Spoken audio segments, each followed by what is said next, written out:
Carciofi alla giudia are a traditional dish of the Roman cuisine, particularly from the ancient Jewish Roman cuisine of the ghetto. These are whole fried artichokes, with the leaves that open up like the petals of a flower during frying. Ingredients: 4 large and fresh Romanesco artichokes. If you can't find them, you can use artichokes of other varieties, as long as they are nice and firm.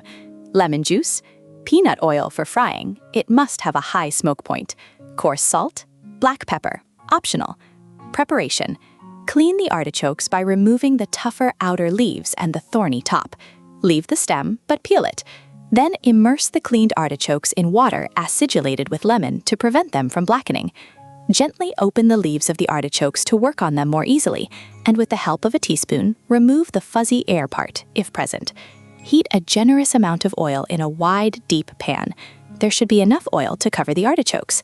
In the meantime, rinse the artichokes from the water and lemon and dry them very well. Make sure there's no water between the leaves to avoid oil splatters during frying. When the oil reaches a temperature of about 150 degrees Celsius, 300 degrees Fahrenheit, immerse the artichokes one at a time to prevent the oil from cooling down too much. The artichokes must fry for about 10-15 minutes. Turn them halfway through cooking to ensure they brown evenly. Once they are golden, lift them out with a slotted spoon to drain off the excess oil and place them on a plate lined with paper towels. Season with a little salt and, if desired, add a sprinkle of black pepper. Serve hot. Curiosity: the name alla giudia comes from the cooking method and Jewish tradition.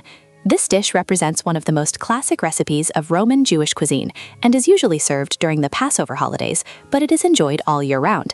The secret to a successful dish is the use of high-quality artichokes and a skillfully executed fry.